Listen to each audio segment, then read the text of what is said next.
વડોદરાને રૂપિયા 538 કરોડથી વધુ રકમના વિવિધ વિકાસ પ્રકલ્પોની ભેટ. કરજણના મોટી, કોરલ અને ભરૂચના ભાલોદ સુધી નવા બ્રિજનું કરાશે નિર્માણ. મુસાફરીનું અંતર 40માંથી ઘટીને 3 કિલોમીટર થશે. જાહેર ટ્રસ્ટોની નોંધણી માટે નવનિર્મિત ચેરિટી ભવનનું કરાયું લોકાર્પણ. વડોદરા શહેરમાં પોલીસ વિભાગના વિવિધ પ્રકલ્પોના શુભારંભ વખતે નાયબ મુખ્યમંત્રીએ કહ્યું, રાજ્યની 51 નગરપાલિકાઓ અને 79 આંતરરાજ્ય ચેકપોસ્ટને 12,000 હાઈટેક કેમેરાથી કરાશે સજ્જ. ગુનાખોરીને ડામવામાં મળશે મદદ. નાયબ મુખ્યમંત્રીએ ગુનેગારોને આપ્યા કડક શબ્દોમાં સંદેશ.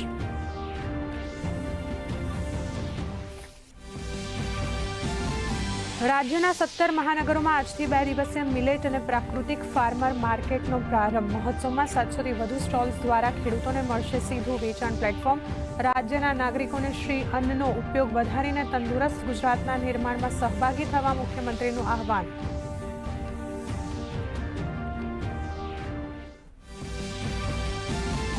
પ્રધાનમંત્રી નરેન્દ્ર મોદીએ ઈરાનના રાષ્ટ્રપતિ ડોક્ટર મસૂદ પેઝેશ્કિયાન સાથે પશ્ચિમ એશિયા તણાવ મુદ્દે કરી ટેલિફોનિક વાતચીત. ક્ષેત્રમાં મહત્વપૂર્ણ ઇન્ફ્રાસ્ટ્રક્ચર પર થયેલા હુમલાની કરી ટીકા. શિપિંગ માર્ગોને ખુલ્લા અને સુરક્ષિત રાખવાની સુનિશ્ચિતતા પર આપ્યો ભાર.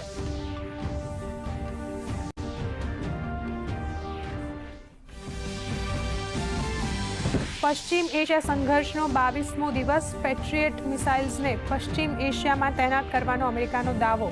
તો ઈરાને વિશ્વના પર્યટન સ્થળો પર હુમલાની આપી ધમકી.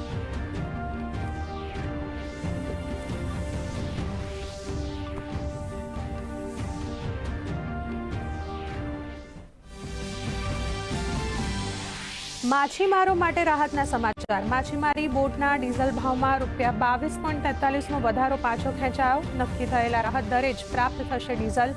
મત્સ્ય ઉદ્યોગ મંત્રી જીતુ વાઘાણીએ કહ્યું, માછીમારોના કલ્યાણ માટે રાજ્ય સરકાર કટિબદ્ધ.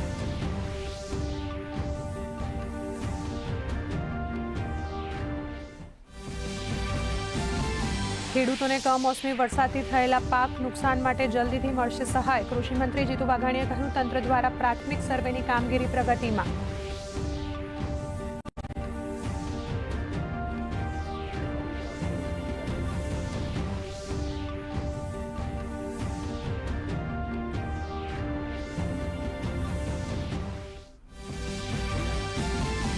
ઉત્તર ગુજરાત, સૌરાષ્ટ્ર અને કચ્છના અનેક સ્થળોએ કમોસમી વરસાદની આગાહી. બનાસકાંઠા, સાબરકાંઠા, પાટણ, મહેસાણામાં સામાન્ય વરસાદ, તો ગીર સોમનાથમાં, અમરેલી, ભાવનગર તેમજ કચ્છમાં હળવા વરસાદનું અનુમાન. ઓડિશા, પશ્ચિમ બંગાળ તેમજ સિક્કિમમાં ભારે પવન સાથે વરસાદનું ઓરેન્જ એલર્ટ જાહેર.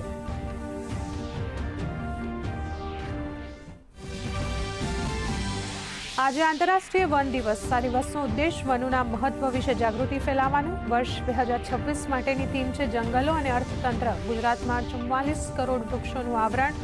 ગત વર્ષની સરખામણીએ ગ્રીન કવરમાં 11.57% થયો વધારો. ચોટીલાનું ભક્તિવન અને દૂધરેજનું વટેશ્વર વન પ્રકૃતિ પ્રેમીઓ માટે બન્યા આકર્ષણનું કેન્દ્ર.